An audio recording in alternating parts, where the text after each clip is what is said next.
You got any gray paint? Oh yeah, I'm gonna paint all.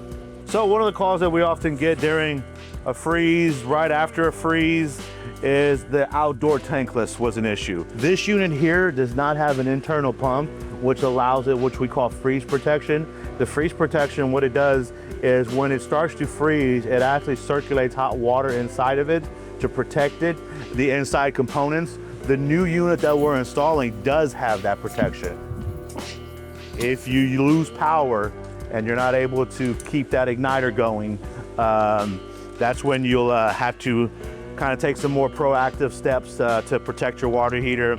Those steps are turning off this valve, draining the water, everything that's inside of it, draining that out, making sure that it's not holding water, turning off the gas supply, because you're just isolating the unit to make sure that you can protect it. So turning off the power, gas, water, draining out what's in it, that will allow the system to kind of survive a deep freeze.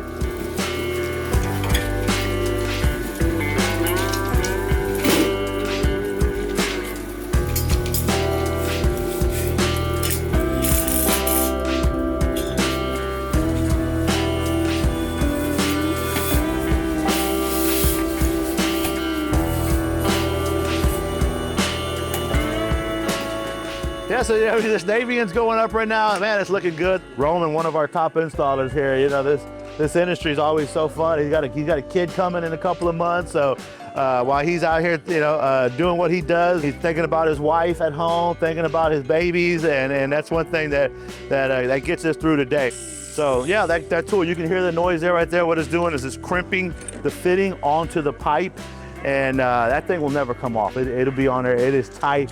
It's rated for hundreds of pounds of pressure. Will never be an issue. And you can just see right here, he already has a brand new one already on safely. And it's what we're doing right here is we're adapting from copper to PEX so we can make these connections.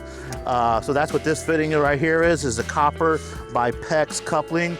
On this side right here, we have copper on both sides, so we'll be putting in a piece of copper on this side before we put on a metal adapter to make the connections to the isolation valves underneath here. So, the best two tools that any plumber has is our hands. So, we always wake up with our hands, right, Roman? Yes, sir. all day, every day.